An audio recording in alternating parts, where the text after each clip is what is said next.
Fox News alert as the nation today pauses to remember Dr. Martin Luther King Jr., a war of words erupting between President-elect Donald Trump and civil rights icon John Lewis. And all just days before Mr. Trump is to be sworn in as America's 45th president. This after the Georgia Democrat questioned the incoming president's legitimacy. Mr. Trump not holding back. This is Outnumbered. Hi, happy Monday. I'm Sandra Smith here today. Harris Faulkner. Megyn McCain is here, host of Hannity on Fox Business Hannity, and today's hashtag One Lucky Guy. The former senator from the great state of Massachusetts and Fox News contributor, Senator Scott Brown. And he is outnumbered, and good to see you back, sir. Good to see you, everybody. Happy New Year. So much going on in a huge week. Yeah, great week. Huge week. Great week. Okay. I love when they go back and forth. All right, we'll get more on that in just a minute. We begin with the new partisan fight after Congressman John Lewis questioned the legitimacy of Mr. Trump's election win. Lewis explaining why he feels this way in an interview with Meet the Press. I believe in trying to work with people. It's going to be hard. It's going to be very difficult.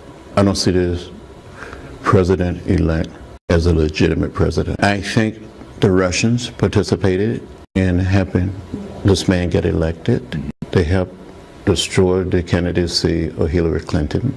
President-elect Trump not letting the explosive remarks slide, slamming the Democrat on Twitter, saying, quote, Congressman John Lewis should spend more time on fixing and helping his district, which is in horrible shape and falling apart, not to mention crime-infested, rather than falsely complaining about the election results. All talk, talk, talk, no action or results. Sad.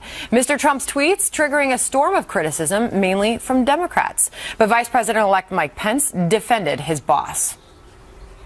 I think Donald Trump has the right to defend himself. For someone to use his stature, to use terms like this is not a legitimate president, it's just deeply disappointing to me, and I hope he reconsiders it. But what Donald Trump was talking about there was literally generations of failed policies coming out of Washington, D.C. that have failed too many families in too many cities across this country. Well, first of all, did Representative Lewis go too far in questioning Donald Trump's legitimacy and his win? Well, first of all, I know Rep. Lewis, a lot of respect for what he's done and accomplished in his life, but he's the president of everybody, President-elect Trump, and it's very similar to being in the military when you have a general you don't like. You may not like him, but you have to respect the rank of general. Very similar. If you don't like the president, you have to respect the presidency because it's what makes our country so great and different from really every other country in the world. So I'm hoping he reconsiders as well because, like it or not, he's going to have to work with the president-elect, a Republican-controlled Congress, a Republican-controlled Senate, a president that's a Republican. A lot of things are going to be happening. He can either be on the outside or be on the inside trying to solve problems for not only his district and his state, but for this country. And then you saw the president-elect's response on Twitter. That's giving the left more ammunition to complain about his use of Twitter and the way he responds to things like this. Listen, it's Martin Luther King Day, and Congressman Lewis is a civil rights icon. He just is. He's actually one of the few congressmen I remember meeting as a child. My father specifically took me to his office to meet him. Cut to 2008, where Congressman Lewis accused my father and Sarah Palin of being like George Wallace and pushing segregation policies. He also attacked Mitt Romney when he was running, race baiting him and making sort of several claims against him as well.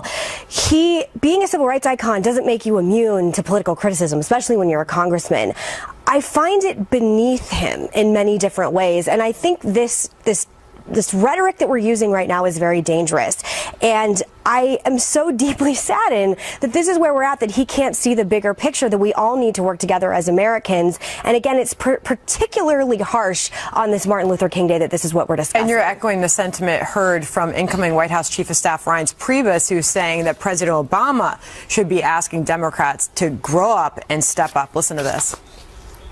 We are preparing for the transfer of power, and we have been working with President Obama hand in glove. And I think that they, including the president, should step up and get his people in line and tell them to grow up and accept the fact that they lost the election. Harris? You know, I see this as a collision of whether or not we're going to respect the past or the future. And we're kind of caught in this place. I think we need to have an adult conversation about appropriateness of time and words. And Congressman Lewis is free to express himself